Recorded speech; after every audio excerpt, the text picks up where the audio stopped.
Today's podcast is brought to you by Audible.com. Get a free audiobook download and 30-day free trial at audibletrial.com/wakeupcallpodcast. Over 180,000 titles to choose from for your iPhone, Android, Kindle, or MP3 player. So go to audibletrial.com/wakeupcallpodcast. That's audibletrial.com/wakeupcallpodcast to get your free audiobook today. Hello and welcome to the Wake Up Call Podcast. Today I'm speaking with Dr. Mary Ruwart about the Gary Johnson-Bill Weld ticket, the campaign they ran, how they did, and the current state of the Libertarian Party now that the election is over. Dr. Ruwart is a research scientist, ethicist, and libertarian author and activist. She worked as a senior research scientist for the Upjohn Company, where she was involved in pharmaceutical research related to AIDS and liver cirrhosis. She sought the Libertarian Party's presidential nomination in 1984 and 2008, and is the author of Healing Our World and Short Answers to the Tough Questions. You can follow her work at ruwart.com. That's RUWART.com, and on her Facebook page under Mary Ruwart. For more information, please see the show notes page for this episode at wakeupcallpodcast.com/Johnson-campaign. Mary, welcome back to the show. Well, thank you, Adam. I'm glad to be here. Yeah, well, thank you so much for joining me. So before we dig into the campaign and how we think the Johnson-Weld ticket did and look at their final results, I want to go back to May, and I want to take a look at the Libertarian Party convention for a moment, just so we can take a look at where this Johnson-Weld campaign got started and how they got nominated. So how did they get nominated, and what does their nomination say about the state of the Libertarian Party, at least as of May, when this was voted on? Well, I think that Gary was riding on the campaign that he did, of course, presidential campaign that he did before. And in that campaign, he won our nomination, and he got more votes than any other presidential candidate had. And I think, from what I know of him, I believe he thought that if he had another run, and if he had, quote, the right running mate, he would be able to really break some records. And I think he thought there was actually even possibly a chance, as we always hope there is, that he could actually be elected, especially in this last election where both of the choices were, let's just say that many people felt that neither of the choices were optimal. In fact, both were terribly bad. So I think he did have certainly his finger on the pulse in that sense. And when at the convention, of course, he did get the nomination quite easily, I think, even though he had a number of candidates running against him that made it all the way to the debates. Last time, there was only one other person in the debates, Roger Lee Wrights, who I think did a fantastic job in the debates. In fact, Gary told Lee that his own brother had said that Lee had won the debate. So it's clear that from statements like this, I think that last election, Gary got the nomination because of who he was, an elected governor in the past, someone with name recognition. And I think a lot of people hoped that would turn things around. And even though he did better than our other candidates had in the past, it was still pretty close to the percentage that Ed Clark had gotten in 1980. So it wasn't a breakthrough by any means. This time, however, when he went to the convention, I think he was not only the favorite, but he actually convinced the convention to put Governor Weld in the VP slot, and a lot of people did not care for Mr. Weld. And so I think that was a big achievement on Gary's part. I watched the convention on television. I thought he made a very passionate plea for his running mate. And yet, I have sort of mixed feelings about the ticket. Obviously, it's great to have people who have served in office before. The bad news for me is that I didn't think they showcased the non-aggression principle very much. And that's sad because I think people will perceive us as simply politicians of a different stripe rather than as the party of principle if we don't talk about the principles. And I think for me, that was the biggest downside of the ticket. Sure. And yet the ticket definitely exceeded our expectations at the ballot box. When we discussed this right after the convention, right after the Johnson-Weld ticket had been nominated, we both predicted that this ticket would get somewhere in the neighborhood of 1.25%, or maybe a little less, or here more than that, but around 1.25%. And from when I looked it up earlier today with the most recent numbers, of course, there's still votes being counted and recounted. The Johnson-Weld ticket has gotten 3.28% nationwide. So that definitely exceeded our expectations. And in a moment, we'll get to how it didn't meet the very lofty expectations that the campaign had set. But let's just start with how his vote totals compare to our expectations, because I think our expectations are based on, in large part, what we've become accustomed to Libertarian Party candidates for president being able to get. And he blew that out of the water. So what do you make of that development? Well, first of all, yes, I think I predicted on your show last time that I didn't think he'd break through 2%, and I'm glad to be wrong. As I said on that podcast, I would be very happy to be wrong. And I think that the 3.2%, in my mind, represents the fact that so many people were dissatisfied with the two establishment choices. And they were willing to protest by voting third party.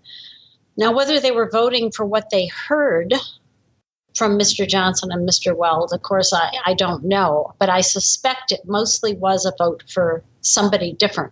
I think that Trump won the election because he was a wild card, and people thought, well, maybe, they knew, for example, Hillary was establishment, and they were hoping that Trump was different enough that they'd get the change that was promised actually back in the previous presidential election by Obama.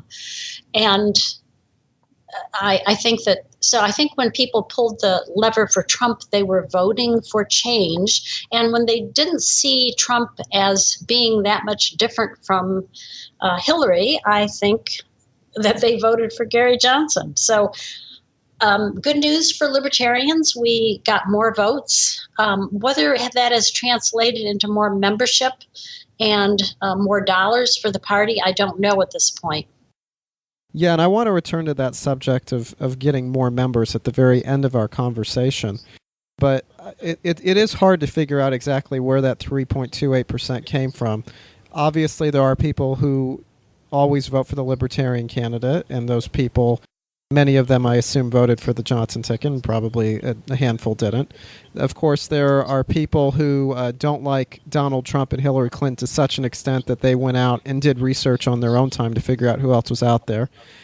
The mainstream media, to some degree, assisted the Johnson-Weld ticket. They were both governors, so they were maybe a little more acceptable to the mainstream media. And CNN ran a couple of town halls. MSNBC had a town hall with them, and they were included in the polls. So that helped. My guess is that a lot of that had to do with the idea that the Johnson-Weld ticket would hurt Donald Trump's campaign and help Hillary Clinton's campaign. But that was a factor.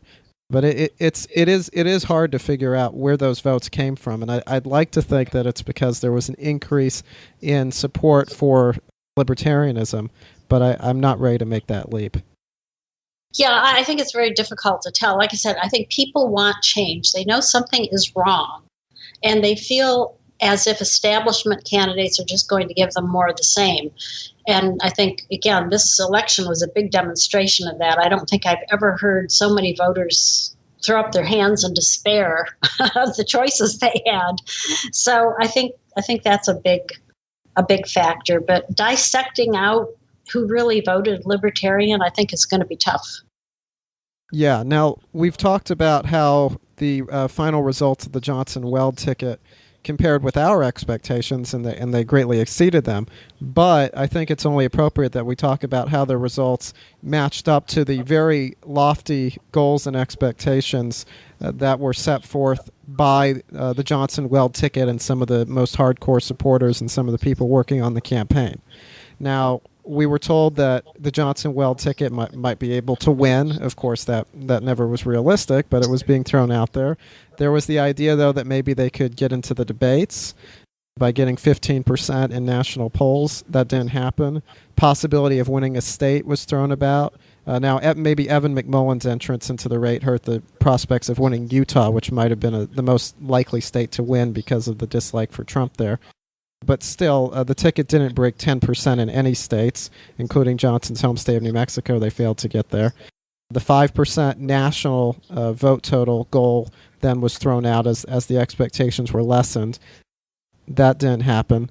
So the goals that were set by the campaign and that those affiliated with the campaign discussed over the course of the election cycle, they weren't met. So now some of this is promising more than can be delivered, and that's in part to be expected in politics, but maybe some of it isn't. So what are your thoughts on the goals that were set by the campaign that were not met? Well, first of all, too, I want to point out, Adam, that we are making an assumption as we have this discussion, and that is that the vote totals we've seen are the actual vote totals. Sure, yes, and that's always worth questioning, of course. Yes. I mean, it's possible, really, that there were more votes cast for the Libertarians than were reported, because, as you and I both know, and maybe many of your listeners know, there's a lot of reason to wonder if the vote totals are right. And for those of your listeners who aren't familiar with that, they might want to Google black box voting and learn about how easy it is really to rig the election electronically. I'm not saying that happened. I just want to point that out before we get too much into that discussion. But I think one of the things that, and one of the hopes, I should say, that I think the delegates nominated the Johnson-Weld ticket with were to really break some big records and go where Libertarians haven't gone before. And getting 3.2%, I think, matches that. But I think that the campaign gave the expectation, as you were indicating, that we might get into the debates. Now, frankly, I think even if Johnson-Weld had gotten 15% in the polls, I think there would be no entry into the debates, because the establishment has shown that it's willing to change the rules at the last minute. If you remember, in the 2008 nominating process for the Republican Party, Ron Paul got 5 states that he won, and that was supposed to be enough for him to be nominated.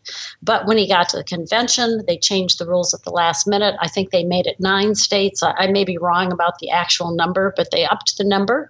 And of course, at that point, there was nothing anybody could do, because there were no more primaries.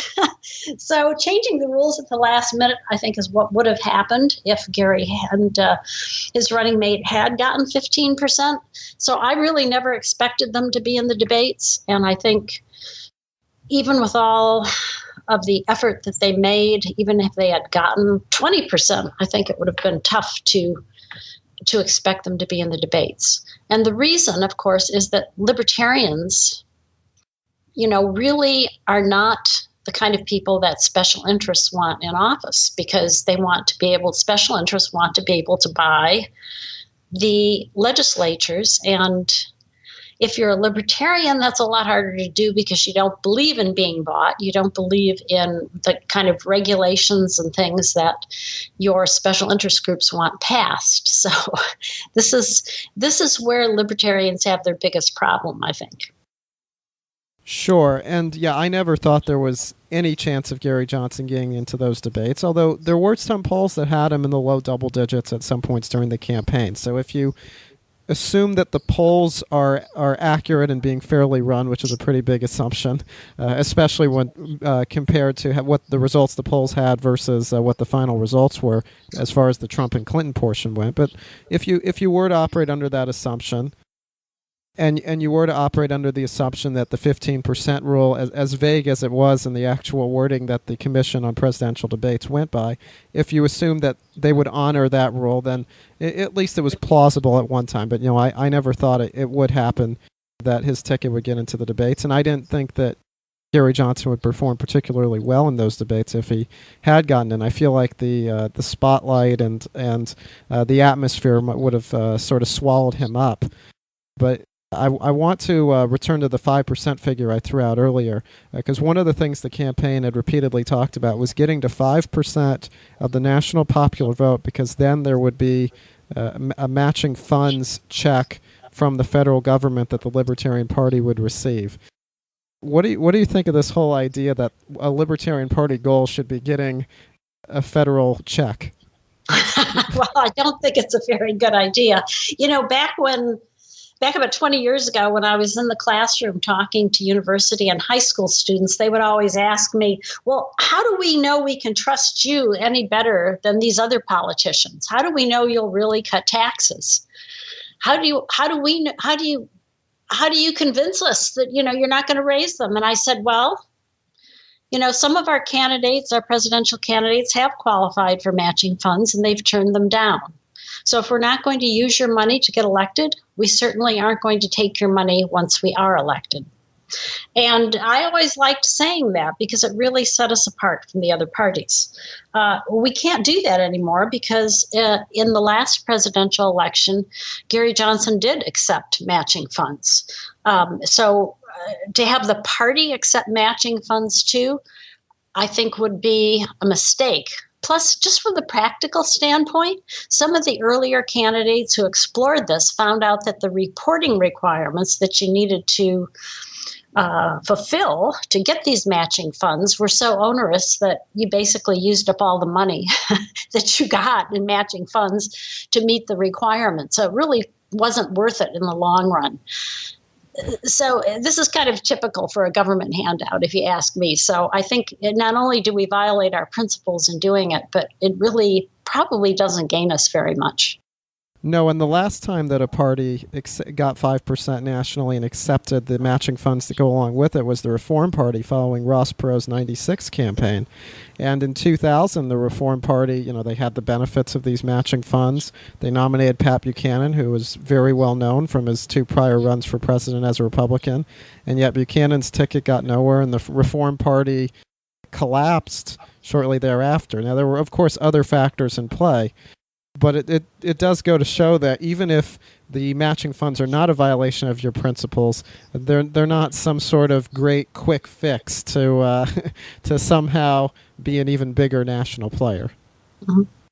And there's another thing that happens when you have more money than you bring in with just regular donations, and that is that there are people who want to use that money and put them into their pet projects. And so what you have is you have just the same thing then happening in the party infrastructure that you would in Congress. In other words, there's a fight over the money. And I'm not so sure that's a good idea. We limped along for a long, long time without, really much of a national office. And yet, we managed to do pretty well. We stayed together. We got on the ballot in many states, and often 50 states, without having matching funds or having really very much affluence, because, of course, we spent most of our money getting on the ballot. And even then, there was a great volunteer effort for that. And I think that is one thing that the Johnson-Weld campaign did with this 3.2% that is very helpful to the party. And that was, we are now on the ballot for the next election in more states than we ever have been. I think it was 37 that I saw. And that's wonderful because we spend about 90% of our resources getting ballot access in the various states. So this is one thing where that vote total really made a difference. Yes, and that's going to be definitely something to work from and to build from moving forward. But I want to get into some of the things that were said over the course of this campaign, some of the moments, and sort of the general behavior of Johnson and Weld and their performances and the way that they branded libertarianism and whatnot. So I want to start out by just comparing what you thought of the way Gary Johnson performed in this campaign as versus his 2012 campaign. Because it seemed to me he was much more comfortable during his media appearances and his speeches in 2012 than 2016. Now, of course, he had more media appearances this time and was often in front of larger audiences. both on television and in person, but it seemed to me that his comfort level just wasn't there and that his performance suffered as a result. I had the same impression. In fact, when Johnson and Weld were on the stage together, oftentimes I felt that Gary maybe didn't give, the kind of answer I would have expected to hear from him. And yet Weld picked that up and turned things around, so it came out quite well. And I was impressed by that because, frankly, I wasn't a big Weld supporter myself. But I have to say, when he was interviewed, he came across very well. And I think having both of them together on the stage was definitely a plus. I think if Gary had been there himself, it would not have been as effective. Yeah, although I feel like Gary did a better job of adhering to the non-aggression principle and espousing libertarian ideas when Weld wasn't there. But Weld is very eloquent, and he seems to be much more comfortable in those interview settings than Gary.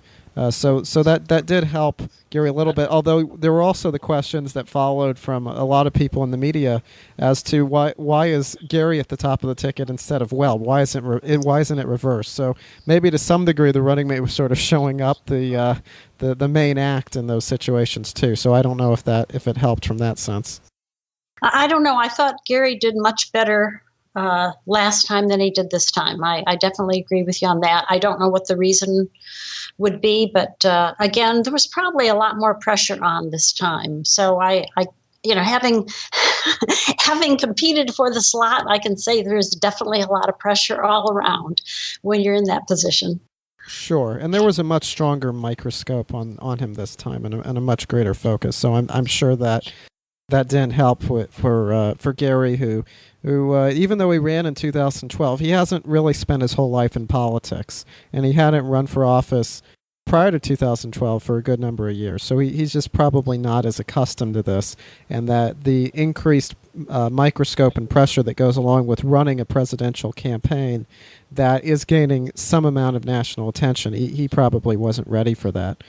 But I want to turn our attention to the Johnson-Weld ticket and how they did with advocating for libertarian ideas. We've discussed that they didn't adhere to the non-aggression principle the way they perhaps should have. But what do you make of the job that Johnson and Weld did in advocating for libertarianism, and what do you make of the way they branded libertarianism as a combination of either fiscal responsibility and social tolerance, or fiscal conservatism and social liberalism, or however they happen to formulate it in any given interview? Well, they really didn't talk about the non-aggression principle at all in the interviews I saw, and that was disappointing. I really think we're missing an opportunity here. Ron Paul talked about the principles, and he got people all excited, and we could definitely gather those people around us if we talked about the principles that informed our political decision-making. And that was totally missing. And that was, I think, my biggest disappointment in the campaign in terms of how they presented themselves. And then, of course, there were positions that they took that did not line up with the non-aggression principle. And so I think when that happens, it sort of gives the impression that these are just politicians with slightly different ideas, as opposed to politicians who are coming from an entirely different paradigm. And that's our unique selling proposition, as they say in marketing, is the non-aggression principle, the fact that we are the party of principle. And when we don't exhibit that, I think we really confuse people as to what we are. In fact, I was talking to someone else today, Foster Gamble, who is best known for his movie Thrive, which many of your listeners may have seen. And I had a great conversation with him today, because we're going to share the podium in March in a meeting out in Portland, Oregon. And he was even remarking on the fact that the Libertarian Party is has moved so far from the non-aggression principle in many ways that he hesitates to use the word libertarian anymore when he talks about the non-aggression principle. And I could empathize with him, because when I will be talking about the non-aggression principle, even though I will use the word libertarian, I will unfortunately have to qualify it and say that, most people who hear about the libertarian ethic hear about it from the Libertarian Party. And unfortunately, many of our candidates are not speaking about it or actually adhering to it in their positions. And this, of course, is very confusing to people. So, now I'm in the position of having to warn people that aren't familiar with the Libertarian Party, where I'm introducing the non-aggression principle. I have to qualify it and say, just because the Libertarian Party is saying something doesn't mean, or the Libertarian Party candidates are saying something, doesn't mean it's really about the non-aggression principle. And after being in the movement for 30 plus years, that's, I hate to have to do that. But if I'm going to share things with other people, I need to be blunt about it, because it's so confusing for them otherwise. Sure. Yeah, there was basically no mention of the non-aggression principle from the Johnson-Weld ticket.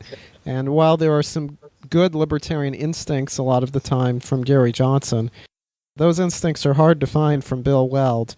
And it leads to, I guess, a lot of confusion on those who have an idea of what libertarianism is, and then listen to what the Libertarian Party candidates are saying.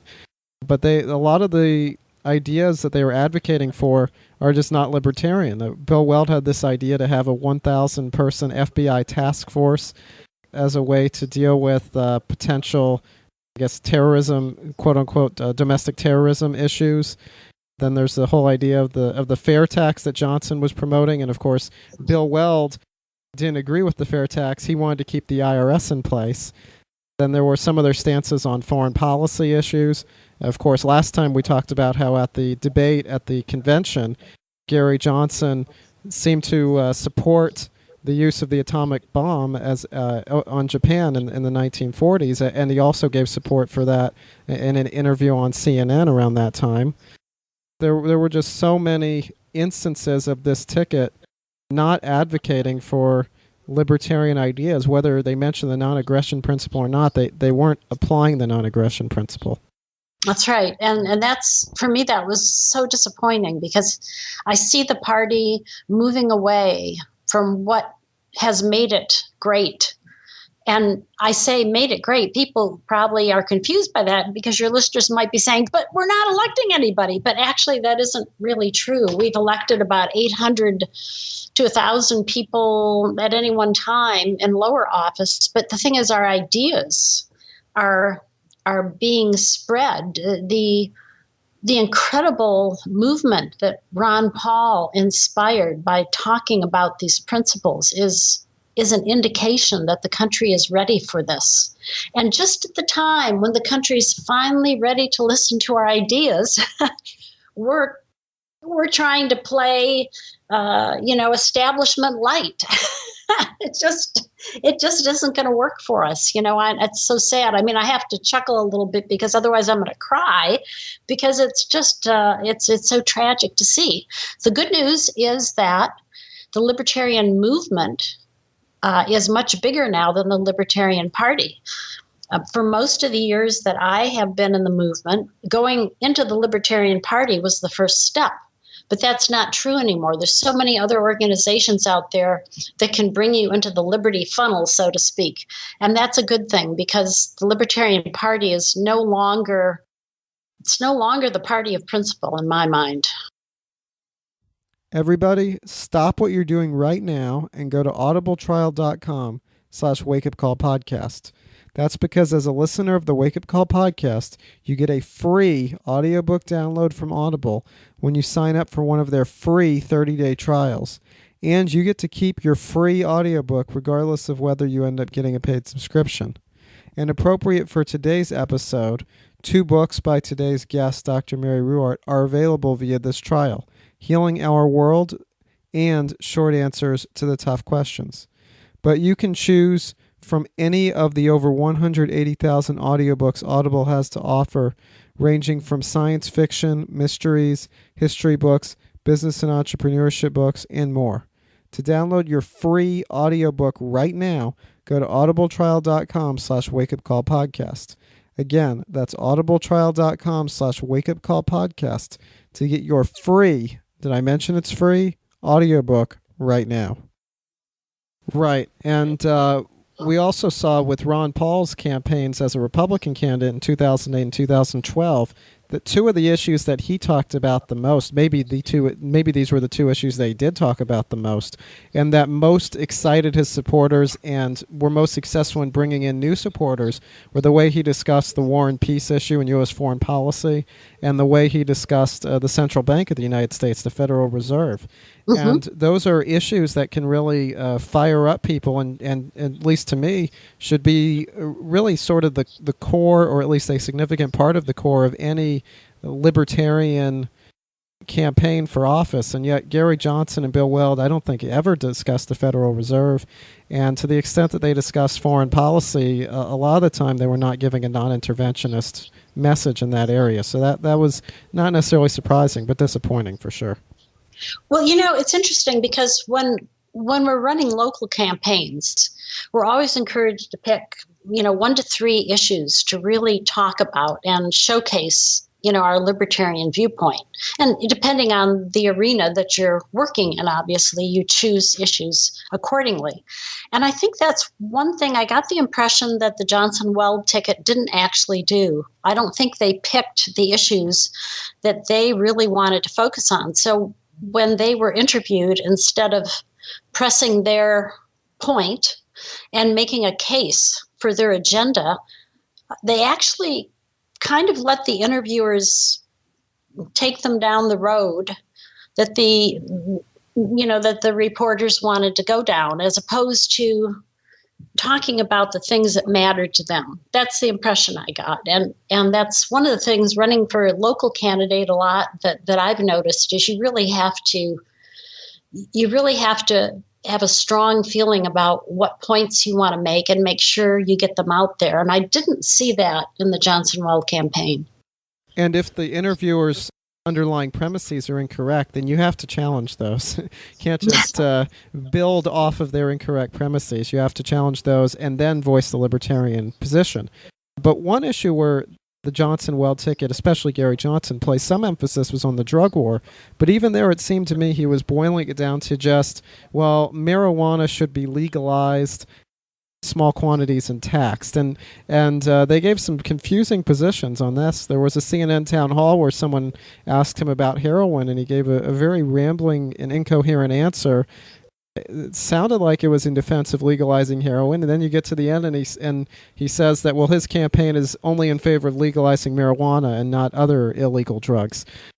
Now, of course, the drug war is a great issue for libertarians to run on, and it's affected so many individuals and so many families, and it tears up communities. It's just been a horrific thing. And yet, even on that issue that the Johnson-Weld ticket seemed to be emphasizing, they were very, very wishy-washy. That's right. And the drug war, you can actually show numbers that show the drug war kills more people than the drugs themselves.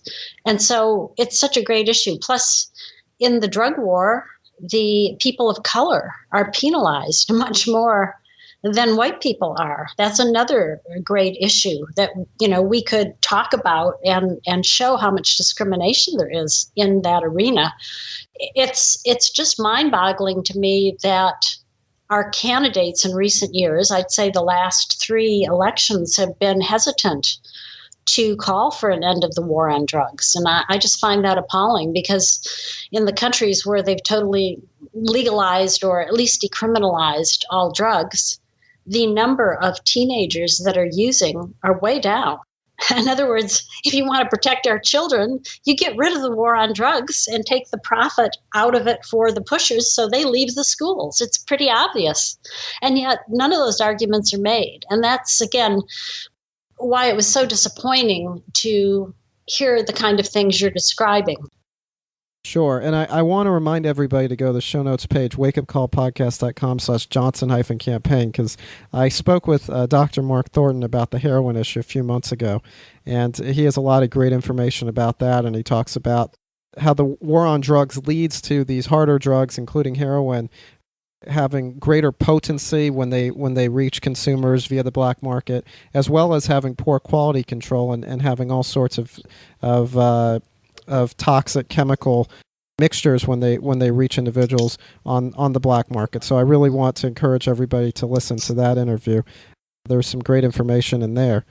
But I want to turn our attention now to some of the so-called gaffes during this campaign, and there were a few that at least the mainstream media like discussing. So I guess I'll just list out three that stand out to me and that got a lot of attention, and then turn the floor over to you to give your thoughts.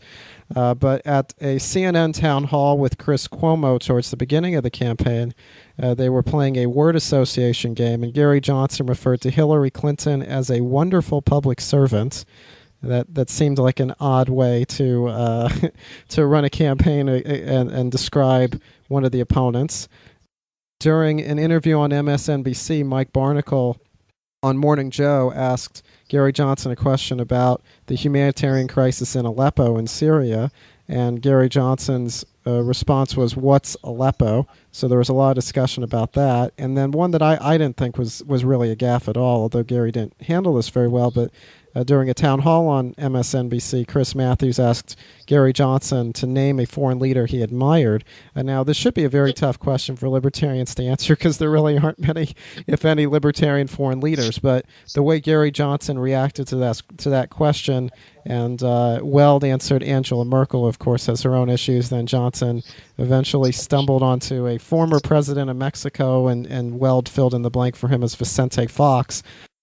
Even if there aren't any foreign leaders or very few foreign leaders for libertarians to admire, that moment brought about a lot of discussion, and it definitely didn't look good for the way Gary handled that. So what do you make of the wonderful public servant comment about Hillary, the Aleppo moment, and then Gary's handling of the foreign leader he admires question? Well, I think if I'd have been asked about Hillary, I think the word that came to mind for me would be scary. I don't think I would have described. There's so many other words, right? Warmonger or corrupt, or the one that Gary came up with at the next CNN town hall was beholden. So that's much better. I mean, much worse in terms of in terms of the type of things it says about Hillary, but much more accurate is what I mean by better. Yeah, I think Gary was trying to be Mr. Nice Guy and not be critical. And I can appreciate that sentiment because sometimes I think as libertarians we are a little too harsh in criticizing those around us because sometimes, and this is not the case for Hillary, I wouldn't say, but sometimes people are truly trying to do their best. They just are uninformed, shall we say. But the thing is, I have learned, even though that's my tendency as well, I have learned that it's oftentimes, although difficult, you need to call a spade, and say, no, that person is doing things in a way that just is not good for the country, or is, so far away from the non-aggression principle that we should expect bad consequences. And I think that Gary simply, I'm guessing just from my own personal interaction with him at various conventions, I'm just guessing that's kind of where he was coming from, not trying to be critical.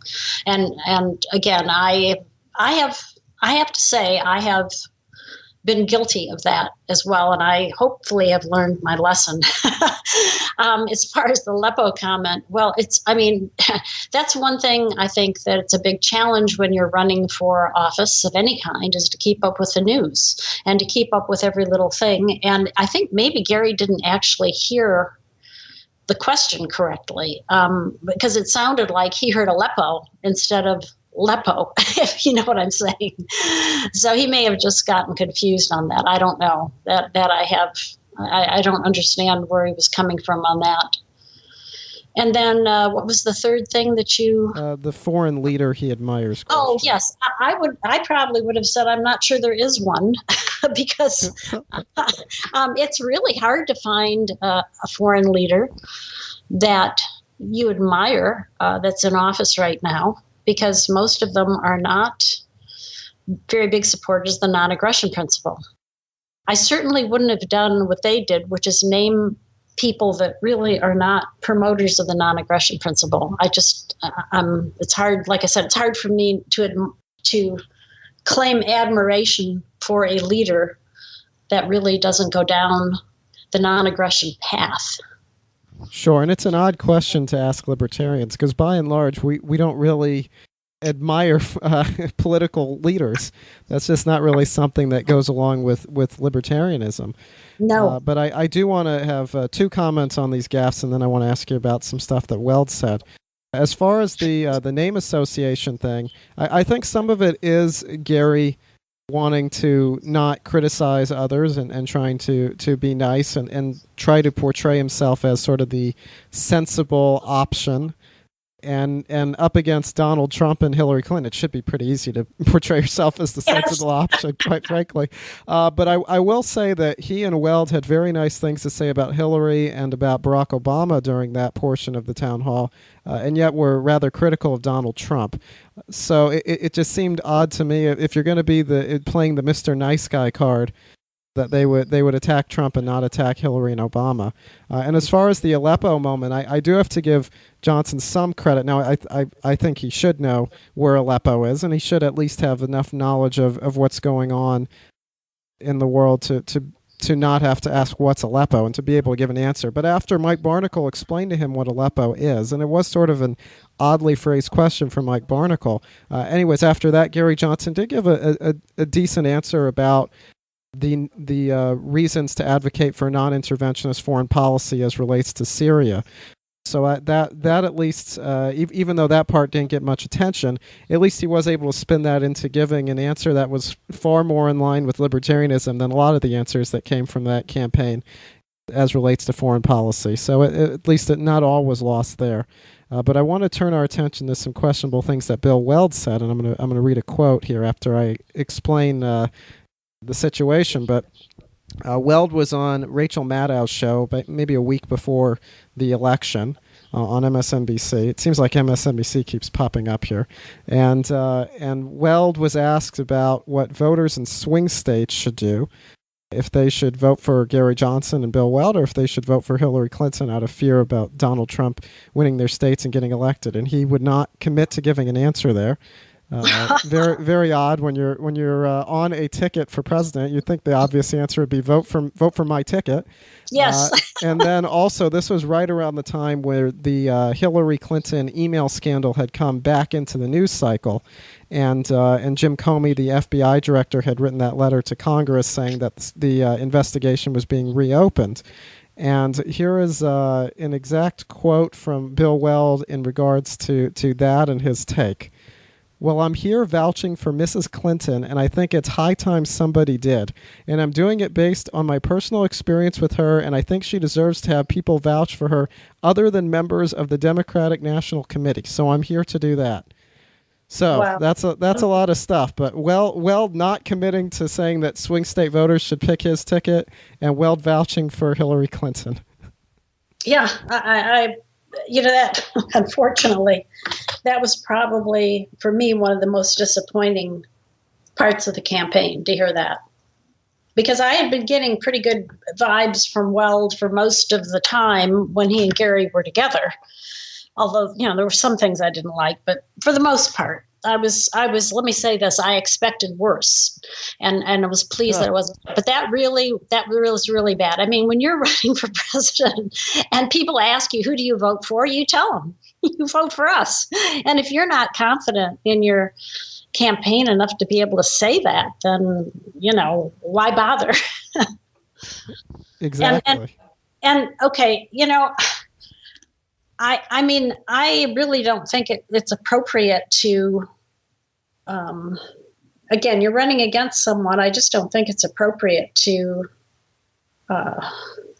stand up for them, even in that sense. I think, even if Bill Weld had enough personal information about Hillary to believe that she didn't do anything wrong around those emails, I don't think it's his place, again, running for the Libertarian Party, to say anything about that. Right. Yeah, and I personally feel like some of the scandals around Hillary and Trump are a little overblown, and then some of the scandals that get far less attention maybe should be getting far more attention and are more significant. So there is room for someone to maybe at least question the way all of that was being handled. But to use the sort of language he did about vouching for Hillary Clinton and that people outside of the DNC should vouch for her, it's just very odd when you're describing one of your opponents. But I want to get to one more thing about Weld before we wrap up and draw some lessons on this, and that's the way Weld handled the gubernatorial election in New Hampshire and the U.S. Senate race in Alaska. So in New Hampshire, he made a small donation to the candidacy of Republican Chris Sununu, even though there was a Libertarian candidate in the race, Max Abramson. Now, some have called his Libertarian credentials into question, so maybe there's reason to question that. But it just seems odd when you're a Libertarian candidate donating to a Republican candidate. And then in Alaska, and this is a very odd sort of tangled web situation, but Weld endorsed incumbent Senator Lisa Murkowski, a Republican in the U.S. Senate race in Alaska, over the Libertarian candidate, Joe Miller, who's not particularly Libertarian. And, of course, Joe Miller ran as a Republican in 2010 and beat Murkowski in her primary before she won a write-in campaign. And Miller supported Trump over Gary Johnson, and Miller's the Libertarian candidate. So maybe some of that is less about Weld and more about the odd situation in that Alaska Senate race. But it seems very odd to me that Weld in New Hampshire would donate to a Republican candidate when there's a Libertarian Party candidate in the race, and Weld in Alaska would endorse a Republican candidate when there's a Libertarian Party, at least Libertarian in name, candidate in the race. It seems like to me he should have been just staying away from these things. I think that would have been more politically correct, certainly. And I don't have any good feel at all for why he did that. Yeah, so I don't want this to just turn into a bashing Weld podcast, because as we discussed earlier, he did help Johnson sometimes when they were both being interviewed together, and his eloquence certainly came as a surprise to me. But there are some things some decisions that he made and some words that he used that I think need to be questioned at least. So on that note, let's draw some conclusions here. So how would you describe the state of the Libertarian Party after the election, and what should we look for in terms of whether the Libertarian Party got new members, new committed members, and new members who are libertarians as a result from this election? Well, I think the biggest benefit of the Johnson-Weld ticket and their vote total was getting ballot access in 37 states. Maybe plus or minus one. I might not be remembering the number perfectly, but it seemed like we really did well there. And so I think for that, they certainly are to be congratulated. My impression over the last 3 election cycles is that, maybe 4 election cycles, is that we tend to get, the new members we tend to get that are brought in by the presidential campaign tend to be people who think like the presidential candidates, which is not, it's not a big surprise, obviously. So if we're bringing in new members that are like the Johnson-Weld ticket, then we are bringing in members who do not necessarily understand the non-aggression principle. That's the scary part, because I think the party as a whole is moving away from their allegiance to the non-aggression principle, and I think that's the kiss of death, literally. Because even if we get people elected, if they don't understand the non-aggression principle when they're in office, they are not going to be a whole lot better than the people we have there already. And that's because when you don't have a principle to help you guide your decisions, it's very easy to be duped by people who are using you, or trying to buy you. So I think that it's very scary. As far as what is going to happen in the future of the party, I hope maybe that we've learned our lesson that there really isn't a silver bullet. I mean, we ran 2 former governors. They ran a soft campaign. By soft, I mean soft on libertarianism campaign, which many factions of the party have been advocating. And even though we got 3.2%, what did it really gain us? And the only thing that it really gained us that I can see is ballot access. Whether it will we'll see that the members they brought in are dedicated members. Only time will tell. And my impression, though, again, from the experience of other campaigns, is that the people they brought in are not going to have allegiance to the non-aggression principle, and that's going to be problematic. Because if we continue down that path, it's like, what does it profit you to gain the whole world if you lose your soul? And our soul is the non-aggression principle. If we aren't loyal to that, then we're just like the other guys. And what do you think is going to happen at the Libertarian Party convention in 2020? Obviously a long ways away, but what are your expectations, and what would your recommendations be for someone who wishes that Libertarian Party candidates, in particular for president and vice president, would run on the non-aggression principle more? What would your recommendations be as far as creating an environment where that is more likely to happen, and where the non-aggression principle is promoted much more than it is today by Libertarian Party members and candidates? Well, on the negative side, first, I would have to say that I think we've alerted people that we're a party for sale, basically. If you have name recognition and, you can convince the delegates that you have a chance of winning, or at least a chance of really doing well, that they'll basically hand you the nomination. Now, to get somebody that's really understands the non-aggression principle to run, I think that's going to be, I think there will be people who understand the non-aggression principle who will run, but I think the conventions have not been very favorable towards those types of people in recent years. That was very different, like maybe 15, 20 years ago. If you didn't follow the non-aggression principle in your speech, the delegates gave you a hard time. That's not happening anymore. And I don't expect it to happen in 2020 unless we get an infusion of new members who get the non-aggression principle. And I guess those of your listeners who are out there who really honor the non-aggression principle but aren't active in the party, I would say, please come to the party and be spokesperson. Be a spokesperson for the non-aggression principle, because we really need that right now. And if we don't get that, I think we're going to go down, because without that principle, we just are not going to attract the kind of people that are going to keep the party alive. I've been in the party, for 30 some years now, and we had nothing money-wise. We were really a fringe operation, and yet we got on the ballot. And got ballot access often in 50 states. We ran candidates nationally. We ran a presidential ticket. We did it because we were so dedicated and were willing to go out there and work, to put our sweat equity in. And, that's where the power is.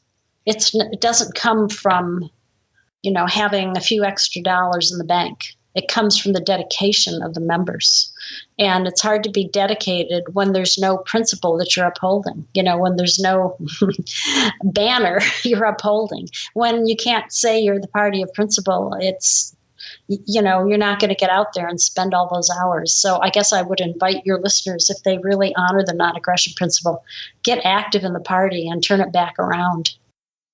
Okay, well, very good. Thank you so much for joining me today. If someone wants to learn more about your work or about any resources related to our conversation today, what websites or resources should they take a look at? Well, going to my website, ruwart.com,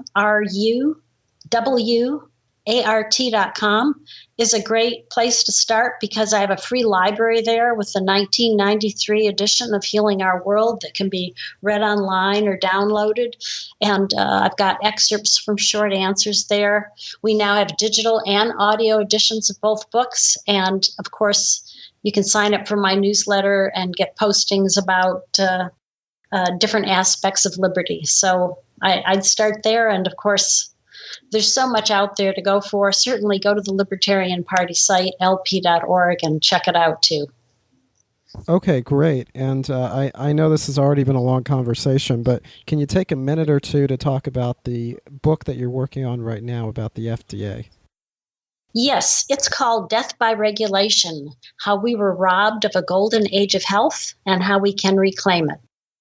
And basically, I talk about the 1962 amendments to the Food and Drug Act, which came about because of a drug safety tragedy and have really reshaped the pharmaceutical industry, the nutritional industry, and the medical profession, and how these changes have killed about 1 out of 4 people who have died since 1962 prematurely. In other words, they've taken years of life away from the people who were ill because they kept life-saving drugs and treatments away from Americans, and even created the American thalidomide tragedy, where tens of thousands of young children were born with birth defects that they didn't need to have and were institutionalized or aborted. So there's a lot that goes on in the book. And, I worked in the pharmaceutical industry. I've consulted with the nutritional industry. So I have my foot in every pie, so to speak, and I've seen things that most people aren't aware of. So I'm sharing that information in Death by Regulation. Okay, well, great. It sounds like it'll be definitely a worthwhile read and an important read at that. So when that book comes out, hopefully we'll be able to discuss it around that time. And I definitely look forward to digging into that one. But in the meantime, I want to encourage everybody to go take a look at the show notes page for this episode at wakeupcallpodcast.com/Johnson-campaign. And of course, there'll be links to all the resources we mentioned, Ruwart.com, and to Healing Our World, and short answers to the tough questions. And that episode I did with Mark Thornton, where he talks about, in part, as bad as heroin is, and it's horrible, of course, but that the drug war and the illegalities of using these substances tend to be far worse and produce even worse consequences. So that episode will be linked there. Some other related episodes about the LP and maybe some of the other topics that have come up over the course of this interview. So wakeupcallpodcast.com/Johnson-campaign is the show notes page for this episode, and I encourage everybody to check it out. And I encourage everyone, while they're on our website, to subscribe to the show on iTunes or Stitcher, your preferred podcatcher, and also to rate and review the show on iTunes. That's very important, and that helps us out a lot, as well as to sign up for our email list. And subscribing to the show on a podcatcher and subscribing to our email list will allow that you can not miss any episodes and keep up to date with what's going on with the show. And Mary, thank you so much for being so generous with your time today, and for joining me, and for putting up with some of my some of my rants on this stuff. Usually I try just to ask the questions, but I have some very strong feelings about this topic, so I had a lot more to say during this episode as far as interjecting my own opinions than I sometimes do. So thank you for putting up with that, and thank you for your time today, and for helping me to take a look at the Johnson-Weld ticket and what went right and what went wrong. Well, thank you, Adam, for having this, because really what you're doing is definitely worthwhile, and I think it will make a big difference to a lot of people. So thank you. All right. Well, thank you for the kind words, and thank you so much again for joining me. Thank you for listening to this episode of the Wake Up Call podcast. If you would like to listen to more episodes, please subscribe, rate, and review the show on iTunes, or subscribe on Stitcher, and check out our website at wakeupcallpodcast.com. There you will find show notes pages and comment sections dedicated to the show. You can also email us at contact@wakeupcallpodcast.com if you're interested in being interviewed for the show or have any other suggestions. Thank you.